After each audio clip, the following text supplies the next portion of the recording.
Before you die. Yeah. I saw you. You would appreciate this. Yeah. So, And there's Devin. it's not gonna be like he's coming out. It's gonna be like. It can be. You're up here. Come up there. Mm-hmm. Get some coffee. Oh, yeah. Yeah. You got a smoothie. Good. My defense, I'll just. You sure? Okay. Right. You ready? Yeah. You want to close the door? All right. Well, thanks for everybody for coming. This is one of the most exciting parts for the journey of the graduate student. Maybe for you. It will be. It will be. So it's really a great time to get to celebrate all the work that Kevin's done over the last few years. So for those of you that don't know Kevin, which is probably a very small minority of you, Kevin is, he joined us in August of 2021 from Canada. So he did his undergraduate and master's degree at Guelph.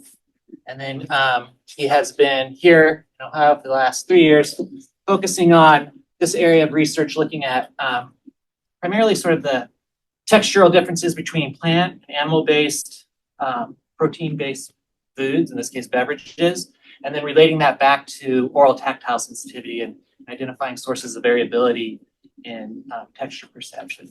So this is always sort of bittersweet, right? Because you have somebody in your lab who's got an infectious personality and Pictures is there.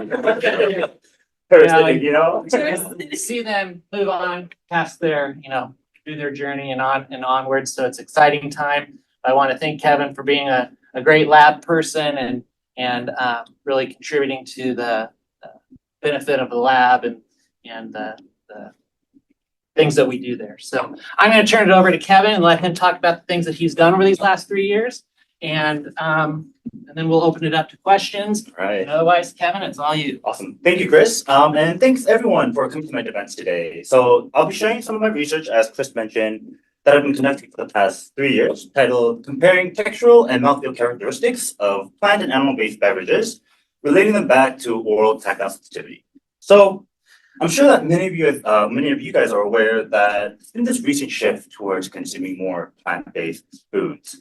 And whether that's because consumers want products that are healthier, that are more sustainable, ethical, environmentally friendly, or just to meet their dietary requirements. And as such, there's been this steady increase in in US sales. And so as you can see here in this figure, back in 2018, total sales were about $5 billion. And in 2022, it increased all the way up to $8 billion, which is a pretty significant amount.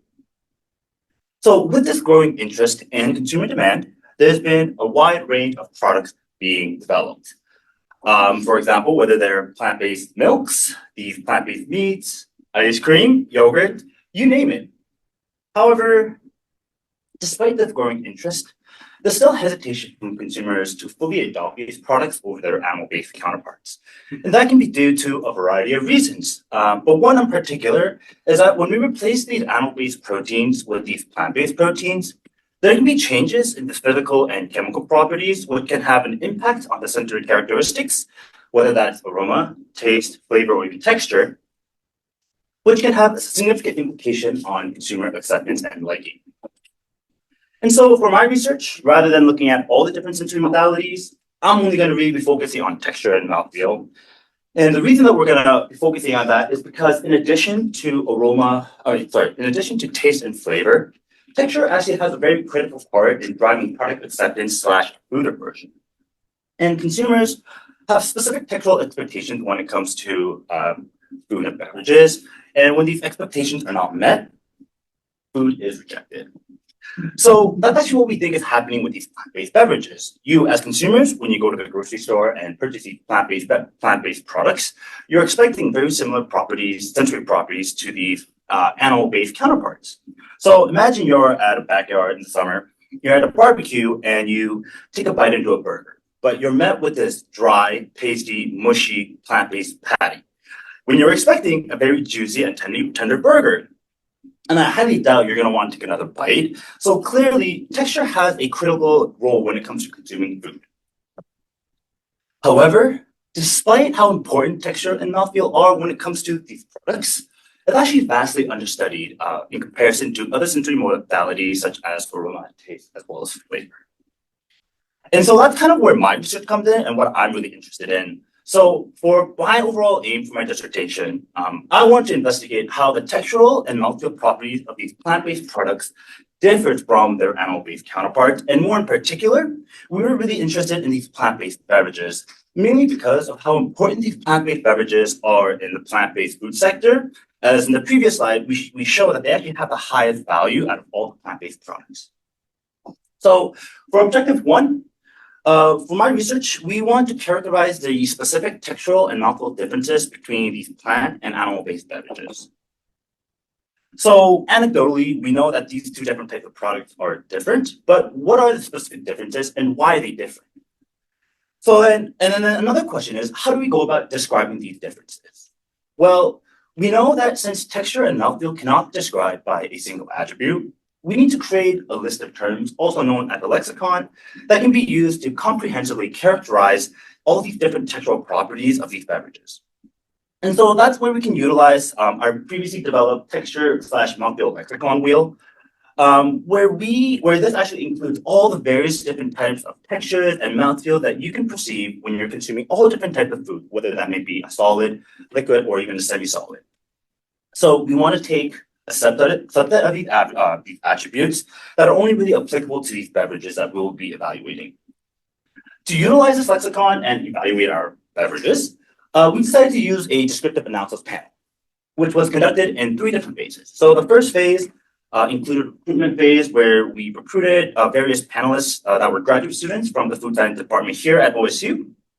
And we ended up with a total of 16 panelists. The next phase, over the next 7 weeks, consisted of a training phase where the panelists worked on developing lexicon, working on the definitions as well as working on the refinement of some of the references, where we had a total of 16 attributes. In addition to that, we also trained the panelists so they can improve the sensory acuity, so they can differentiate the different types of product that they're evaluating. And we also worked on scale usage for panel performance, because if I, have a panelist, am rating it a 5 for, let's say, astringency, I want to make sure that everyone else is rating it or similar to a 5 as well. And lastly, once the training was completed, we asked the panelists to evaluate the different types of beverages, and we were focused on 2 major factors. The first factor being, how does the type of protein impact these textural and mouthfeel characteristics? And secondly, how does protein concentration affect these properties as well? So overall, that took about 10 weeks or 20 sessions. So this slide, I'm going to go over very briefly, but these are the 16 different types of attributes that we use to characterize these beverages. One thing I just do want to note is that we put emphasis to ensure that the attribute name is not included in the definition itself, and that we also didn't have any overlaps between the references as to not make any of the attributes confusing. And so for our beverages, the panelists evaluated a total of 14 beverages, which were grouped into either low protein beverages that had 8 grams of protein per 8 fluid ounces, as well as high protein beverages, which had 13 grams of protein per 8 fluid ounces. And this actually covers the rate of protein content you would see typically in commercial scale milk. And within each of the groups, we had 2 different types of animal-based beverages, which were the commercial skim milk as well as the milk protein isolate. And we also had 5 different types of plant-based beverages, which were pea protein isolate, 3 different types of soy protein isolate that differed in different levels of enzyme hydrolyzation. So SPI1 was the most hydrolyzed, where SPI3 was the least hydrolyzed. And we also had a soy protein concentrate. So when we looked at them visually, we can clearly see that there are differences in color. And because we didn't want this to impact we didn't want this to impact how the panelists are evaluating it, and we didn't want to bias them. We asked the panelists to evaluate them in under red light, so we can actually mask some of the visual differences, color differences. So looking at our results, we can first look at our low protein beverages. So here we have our spider plot of all the different 16 attributes with the panel average data. And as you can see, all the asterisks beside each of the attributes denote a significant product effect. So when we first look at this plot, what we kind of really see that's different is in purple, which is the soy protein concentrate, right? It's a lot more adhesive, more viscous, more residual coating, more powdery. And we think that one of the reasons that this is the case is because I'm not sure how familiar other people were in the previous slide or if you guys even saw, but the soy protein concentrate in powder form was actually around 70% of protein content. So when we're making the beverages to make sure that they have all the same amount of protein as the other beverages, we'll have to add more of the protein powder to actually make the same protein content. So we think that increasing the solute concentration of the soy protein concentrate might be attributing to some of these differences in texture. In addition, we can also see that in the red, the commercial skim milk is different than the other beverages. We can see that it's much more smooth, it's less powdery, it's less astringent, as well as less dry. But when we take a deeper look into what the other beverages look like, it's really hard to tell because there's a lot of overlap in them. So we decided to take this exact same data and project it onto a PCA so we can get a better understanding of how different they are. So if you're not familiar with the PCA, essentially what a PCA does is takes the exact same data, but just shows it in a different format. And we can actually see what attributes are driving the differences between beverages. So when we look at our soy protein concentrate, similar to what we exactly saw with the spider plot, we see that it's very different than all the other beverages, but we can see what attributes are driving this difference. So for example, we see that a lot more residual coating, powdery, as well as viscosity. When we look at our commercial skim milk, we see that it's driven by attributes such as melting, dissolving, as well as smooth. And when we look at our pea protein isolate, we see that it's actually driven by attributes such as astringency and puckering. And this was actually expected because previous literature has shown that pea protein isolates tend to be a lot more astringent. And lastly, when we kind of take a deeper look into how these soy protein isolates differ, we can see that in the orange, SPI1 was pretty different in comparison to the other two soy protein isolates. And we think that this is the case because SPI1 is a lot more hydrolyzed, and the different levels of enzyme hydrolyzation might be actually driving these textural and mouthfeel differences. But when we take a closer look at SPI2 and SPI3, we see that they have very similar loadings on dimension 1, but they kind of differ on dimension 2. And we think that this difference may also be attributable to SPI2 having more enzyme hydrolysis than SPI3. So overall, we can clearly see that the type of protein has a significant impact on differentiating these textural and mouthfeel attributes of these beverages. Next, we can go ahead and look at our high protein beverages. So similar to what we saw in the low protein beverages, we can clearly see that in purple, the soy protein concentrate is different than the other beverages. We also see that in the red, the commercial skim milk is still the most smooth. It is the least powdery, the least astringent, as well as the least drying. But all the other beverages, similar to what we saw in the low protein beverages, there's still a lot of overlap, and it's really hard to see what the differences are. So when we subjected that data to a PCA, once again, we can see that soy protein concentrate different than all the other beverages, but driven by similar attributes that we saw in the first PCA, such as mouth coating, viscosity, as well as residual coating. Once again, we see that the commercial skim milk is driven by attributes such as smoothness as well as slipperiness. Pea protein isolate is driven by attributes such as astringency and puckering, exactly what we saw in the low protein beverages. And when we compare our soy protein isolates, we see that SPI1 is different than the other two SPIs. Once again, we think that this is due to the different level of enzyme hydrolyzation. And then SPI2 and SPI3, although they have similar loading on dimension 1, differences in dimension 2 can be attributable to the different level of enzyme hydrolyzation. So once again, we can clearly see that the type of protein has a significant impact on these textural properties of beverages. But we were also curious, how does changing the protein concentration affect these textural beverages? So using statistical analysis, what we actually found was that for 5 out of the 16 attributes that the panelists evaluated showed a significant product protein concentration effect, which were for adhesiveness, cohesiveness, mouth coating, residual coating, as well as viscosity. But when we actually took a deeper look into it, what we actually saw was that rather than an overall effect, we saw that this the significant effect was actually highly driven by a specific product. And in this case, it's actually the soy protein concentrate. So when you look at the low protein versus a high protein variation of the soy protein concentrate, we see that it goes from about 2.2 to a 3.3, which is quite a bit of a difference. But for the other beverages, for example, SPI3, it really changes by about 0.3 on scale, which is almost negligible. So we can clearly see that this product protein concentration effect is highly driven by a specific attribute rather than an overall effect. So that concludes our objective 1, where we are able to characterize the different textural and mouthfeel characteristics of between the the plant and animal-based beverages, where we saw that the type of protein has a significant impact on the textural and mouthfeel properties. We also observed similar trends between the low and high protein concentrations. But lastly, that the soy protein concentration is vastly different than the other beverages. So from objective 1, we can clearly see that there are variances amongst the products that we consume. But research from our lab, previous research from our lab has shown that there are actually variances amongst individuals and how they perceive texture and mouthfeel. So to have a better understanding of overall understanding of texture and mouthfeel, we not only have to understand what the differences are between the products, but how we perceive them. To do that, there are 2 main approaches that we can use. The first being this top-down approach, where food evaluations are conducted to identify sensory characteristics of interest, whether that may be aroma, taste, flavor, or texture. And so when we're working on formulations, we can see how adjusting the formulations with the ingredients can change specific attributes, and then we can work to achieve a final characteristic that we want.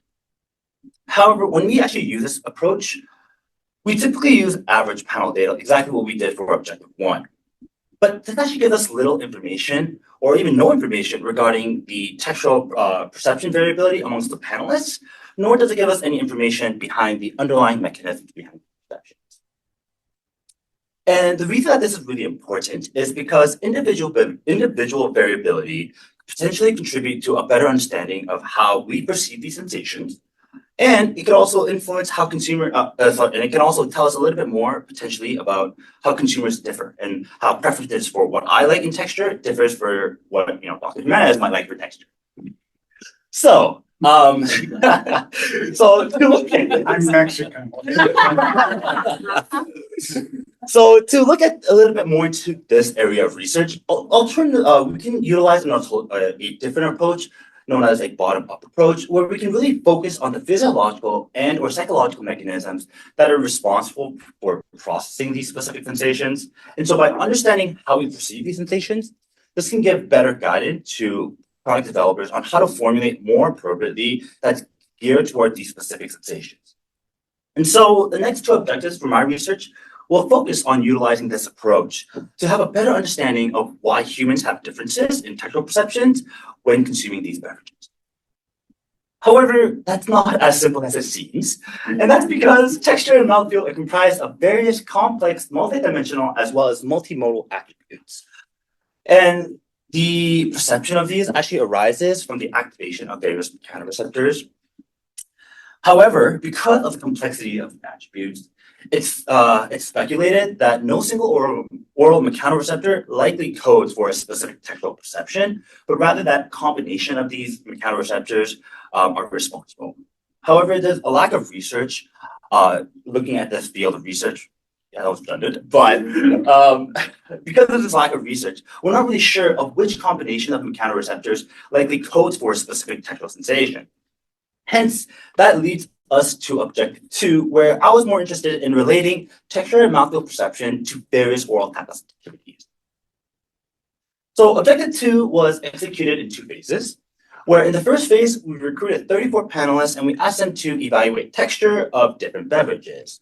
However, unlike objective 1, rather than asking them to evaluate 16 different attributes, we only focused on 3, which was astringency, mouth coating, as well as smoothness.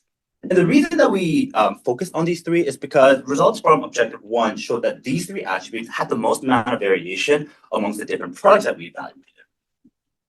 In addition to that, the beverages, rather than evaluating all 14, we only really focused on soy protein concentrate as well as commercial skim milk. And the reason that we did that, because when we look at our PCA, we see that they are very different from each other. So because we're looking at individual sensitivity, we thought that by looking at the products that are the most different, this could potentially account for the most amount of variation within the beverages, and we can see the most amount of differences between individuals. So looking at the results for the texture evaluation of both SPC and CSM, we found a couple of things. First is that we observed differences between attribute intensity ratings between the beverages. So we saw that the soy protein concentrate was more astringent and mouth coating and had more mouth coating in comparison to the commercial skim milk. And we thought that the commercial skim milk is much more smoother than the soy protein concentrate, which actually aligns with some of the results that we had in objective 1. So what we can clearly see, and in addition to that, we can also see that in the box plots, we can see that there's quite a bit of range in terms of the variation and the participants' sensitivity to these textual perceptions. And so with these results, we clearly see that people are good at differentiating texture, but that the degree of difference actually also varies between panelists as well.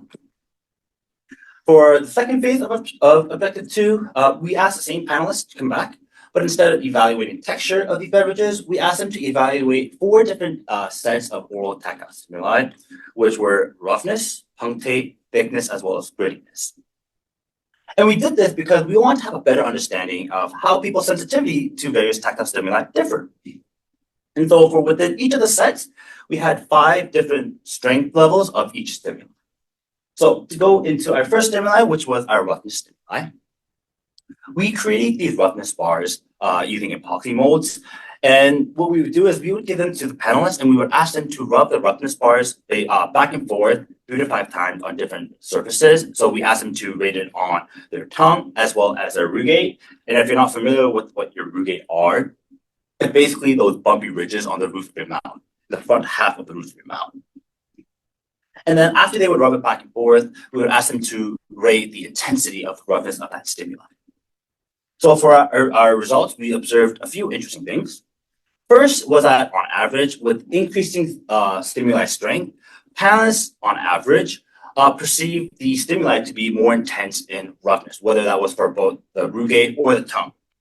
And when we compare the tongue sensitivity to rugate sensitivity, we see that overall, the tongue is much more sensitive, as you can see a much larger range of intensities over the 5 stimuli. But most interestingly, at the lower strength levels of the tactile stimuli for roughness, we actually see that the rugate is more sensitive than the tongue. So I thought that was kind of interesting. Next, we're going to look at our punctate pressure. So here we have our 5 different strength levels of these monofilaments. Essentially, what we would do is panelists would stick their tongues out, and then we would press the monofilament 3 times so that it bends. And after that, panelists would rate the punctate pressure intensity of that stimuli. And similar to what we saw for roughness, we saw that with increasing stimuli strength, panelists perceive the stimuli to be more intense in punctate pressure. And we can also see that the panelists were actually pretty good at discriminating between the stimuli as well. For thickness, which is our next stimuli, we had 5 different solutions varying in different percentages of carboxymethyl cellulose. So here we can see visually, it's really hard to see the difference, but when we actually play the video, assuming that it plays, yes, we can see that how it flows is very different than from 0% to all the way to 2%.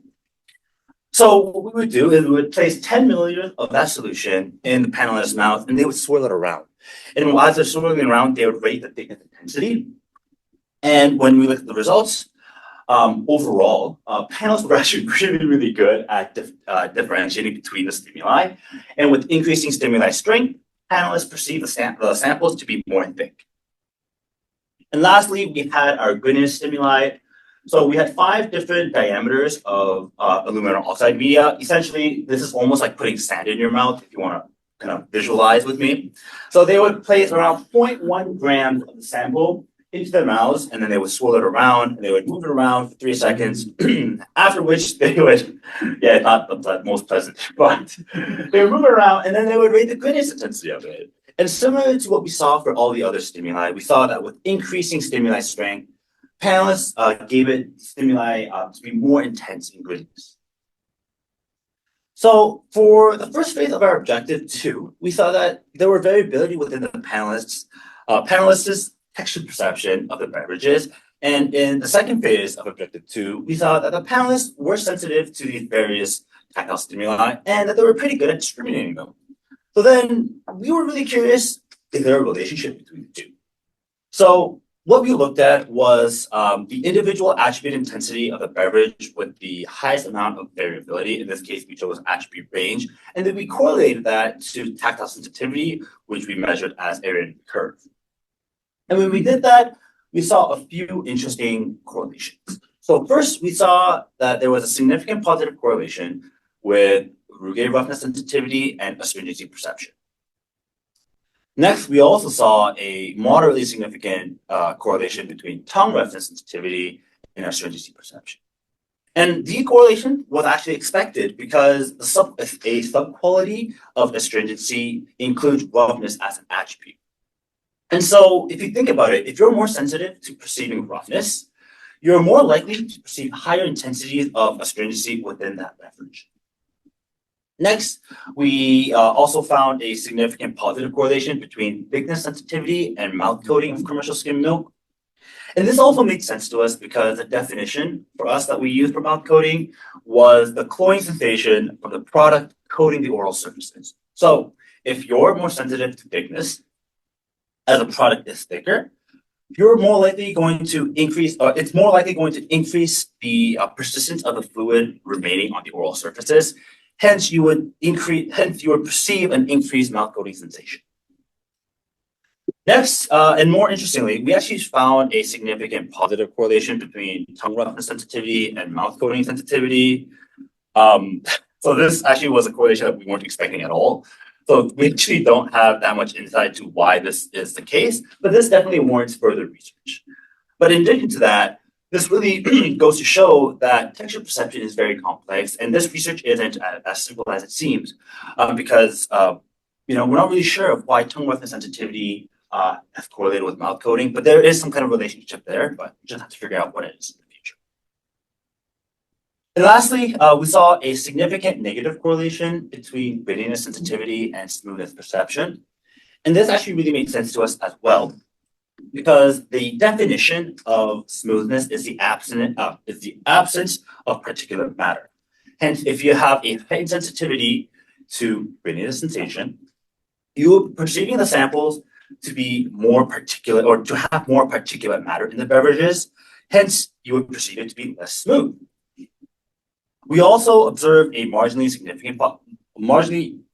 significant negative correlation between tongue roughness sensitivity and smoothness perception. And although we don't have too much insight as to why this is, we speculate that when the oral surfaces are rubbing against each other, when you're perceiving this smoothness, especially when the tongue is involved, the perception of smoothness may be influenced by friction roughness. So if you're more sensitive to roughness, you're going to be perceiving more friction, and then you might think that the solution that you're enjoying may be less smooth. So overall, for objective 2, we observed variation.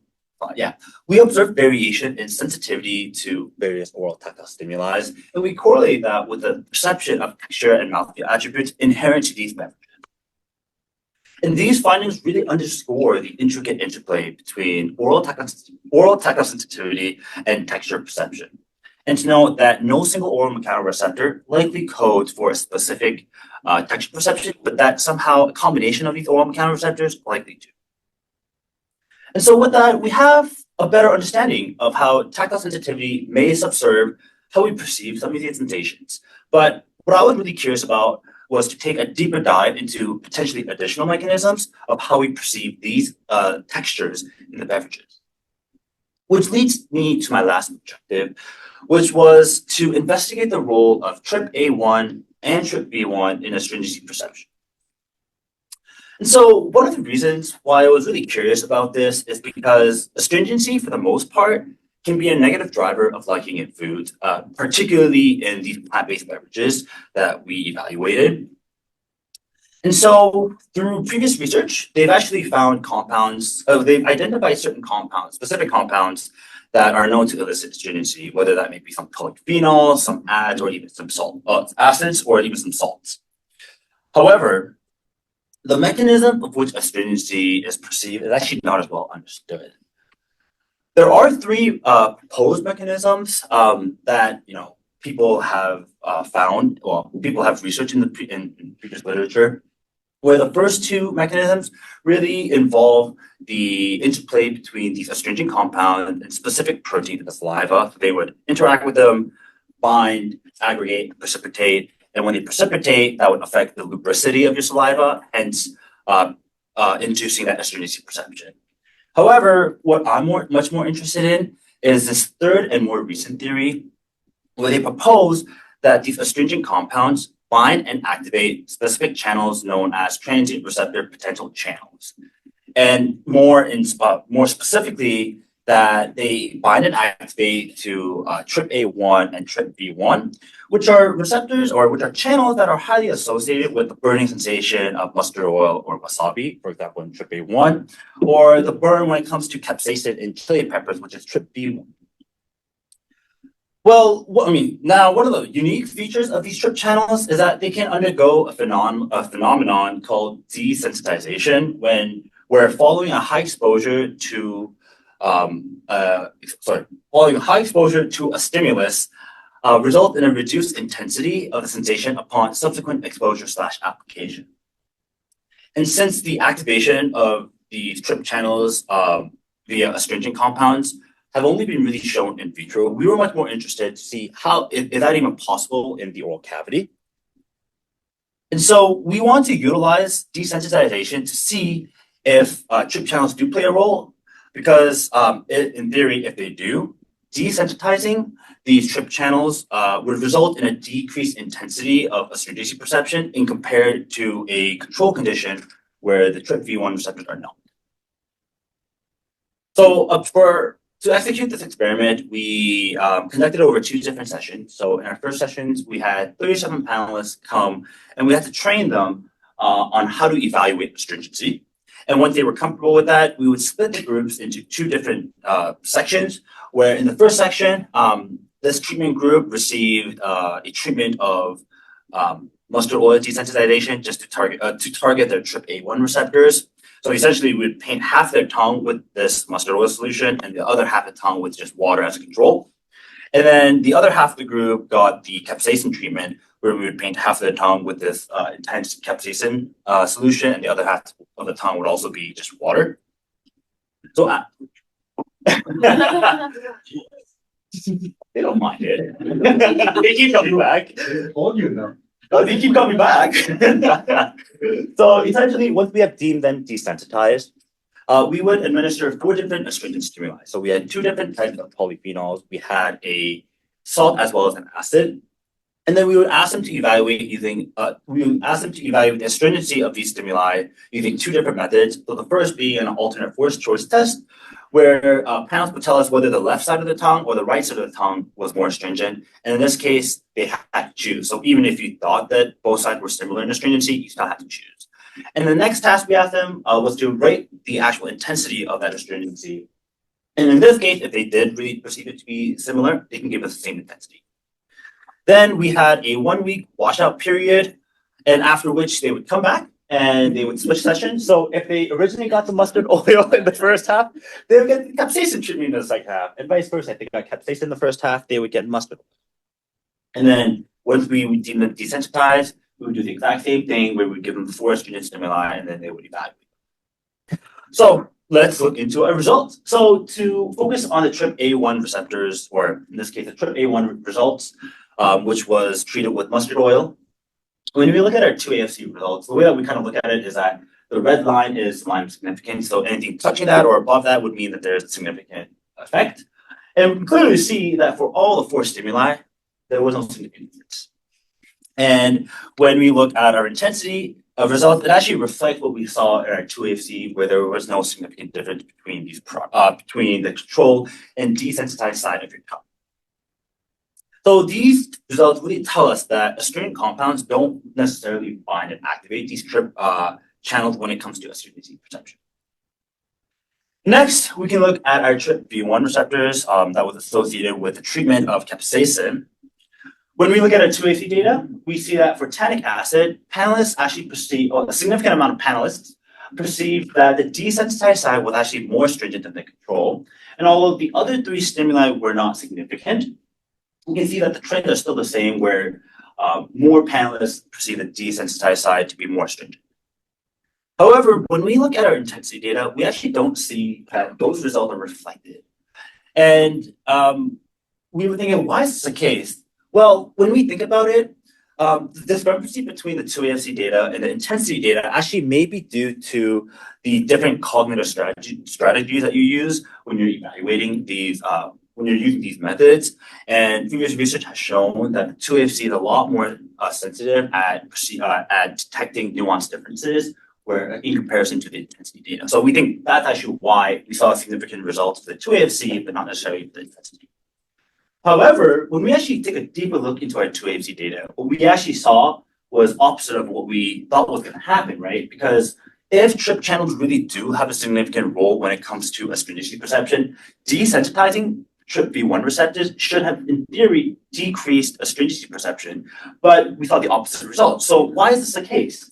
Well, we speculate that this actually may be due to localized tissue warming that was induced via vasodilation when it came to administering the capsaicin. That in turn would make the tissue a little bit more sensitive.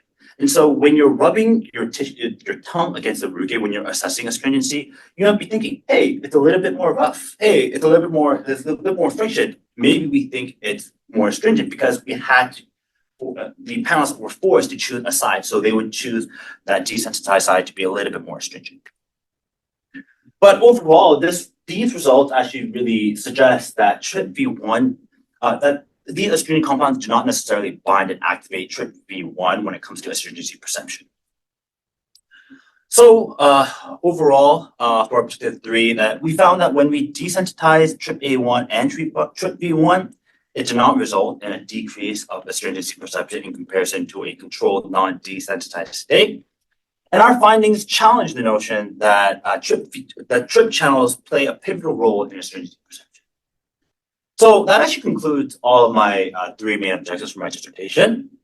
And so we can just go over a quick summary slide where our first objective really looked to characterize these textural and mouthfeel differences between the plant and animal-based beverages. And we saw that these differences were primarily influenced by the type of protein rather than the concentration.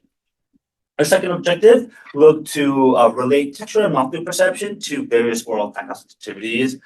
And we did find associations between oral tactile sensitivities, whether that was grittiness, thickness, or even roughness. And correlate that with individual intensity ratings of astringency, mouth coating, or even smoothness in beverages. And lastly, when we investigated the role of TRPA1 and TRPV1 in astringency perception, we found that desensitization of TRPA1 and TRPV1 did not significantly alter the perceived intensity of astringency.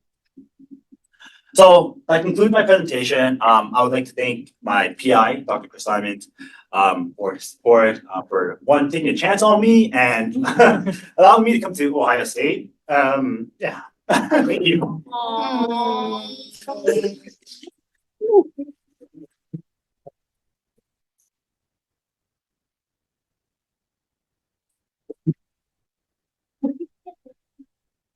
And I'd also like to thank my committee members because when I started this project, I was thinking I could do a lot. And they told me that you shouldn't bug me do that much or else you're interested for 7 years. So thank you for guiding me down the right path.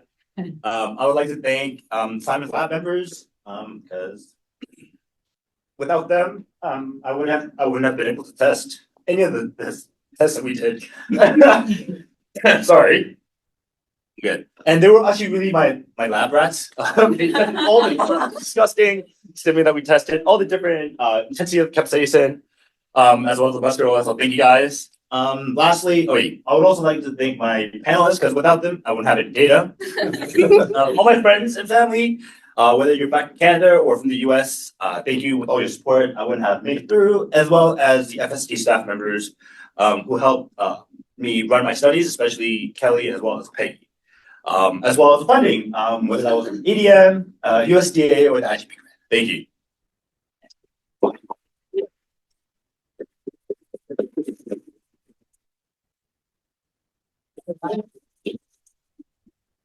Well done. All right, so we'll open it up to the audience for some questions before we go into the closed door session. So if there's anybody online who has a question, you can either unmute yourself and speak or put it into the chat and we'll read it out. If there's anybody in the audience here who's got any burning questions,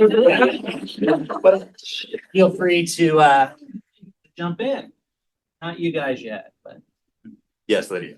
How did you choose what compounds to use as your astringency? in So, class? yeah, that's a good question. So previous literature has shown that, whether it's the tannic acid, EGCG, EC, or the alum, they've shown that they elicit astringency. But however, certain studies have shown that some of them actually are more correlated with roughness sensitivity, but some of them aren't. So we want to really look at all the different types of compounds that can elicit it. So that's why we chose two different types of polyphenols. So whether that was epicatechin, which was a lot smaller, and then the EGCG, which is bigger. So maybe it has to the size. We don't know. Or maybe different types of acids, different types of salt. Maybe that might have some kind of relationship with how we perceive it. But obviously, our results should show that it doesn't have to do with trippy or trippy. Yes. For your stimulant, the tactile Mhm. sensitivity, like how did you organize your presentation to the panelists? Yeah, that's a good question. So obviously there were some visual differences, as you can tell. So we asked the panelists to actually close our eyes when we gave it to them. Because if you see some of the beads, I mean, some of the aluminum oxide, they're a lot bigger than these smaller ones. So you're gonna be like, oh, this is gonna be way more gritty. So because we didn't want that to be a factor, we would ask them to close their eyes, and then I would put it in their hand, they would put it all in their mouths, and then they would spit it out, and then they would evaluate. How far did they speak? You can ask some of them evaluated here, so. Like, did you separate from did you go from low to high or did you counterbalance? We that was randomized, so yeah, we had a block side where everything was presented by at least once in order. So, You're not allowed to ask questions.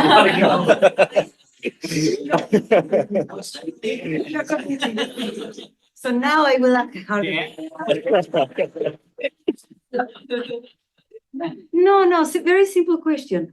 No, we knew. When you tested those standards for texture for individual attributes, right? Yeah. Like metals or the surfaces. Yeah. It seemed like the panelists, like there was a small standard deviation, is that right? That was standard error. So it's Standard error? yeah. So it's But then when you tested the actual drinks, there seemed to be much higher variability. Is that So, true? Or was that? that's a impression? different. So that's a box plot. So Yes. instead of that one doesn't look at standard error. That was just a range.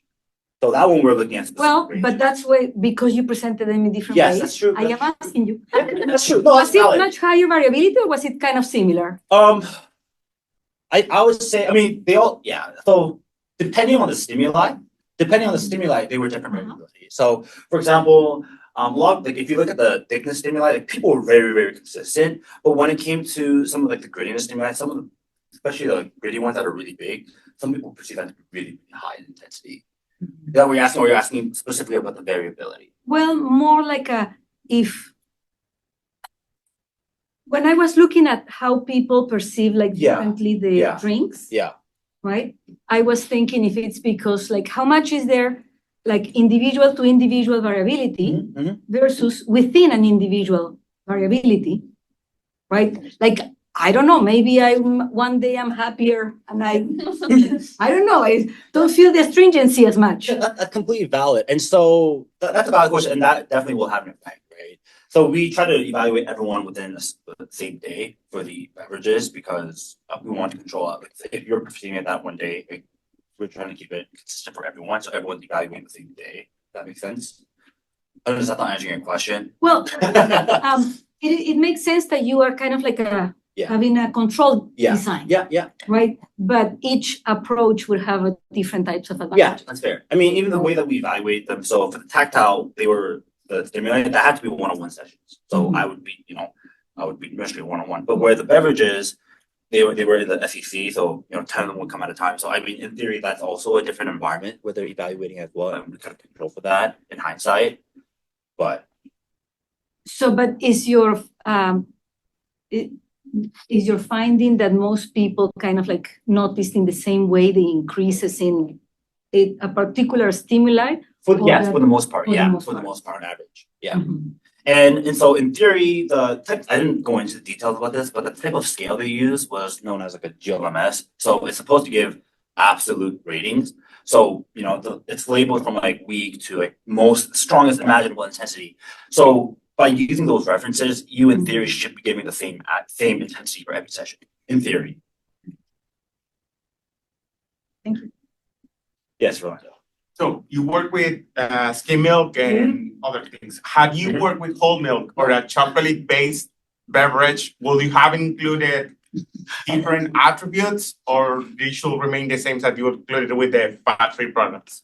I mean, obviously, so in theory, it should, like, this is what we call a living lexicon. So if you find other attributes that you want to add, you're more than welcome to go ahead and do it. You're more than welcome to go ahead and do it. Yeah, if you want, right? And for us, we saw that with the beverages that we had, these were the attributes that the panelists perceived and how the panelists differentiated it. So this is just a baseline. And whether you use the exact same attributes or not, that's up to you.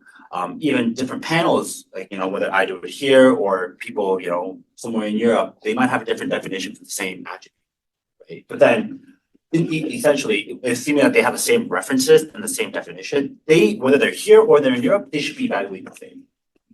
But like I said, the attributes, like from that wheel, you can take whatever attribute you want from that and then create a specific lexicon towards that product. Any other questions? Any questions from the online audience? Okay. No? Oh, you guys don't have any questions either, right? All right, then I'm gonna ask the committee to stay, and online, Dr. Permeter, you're also stay, please. And I'll ask the rest of you to leave, grab a donut or coffee on your way out if you would like. And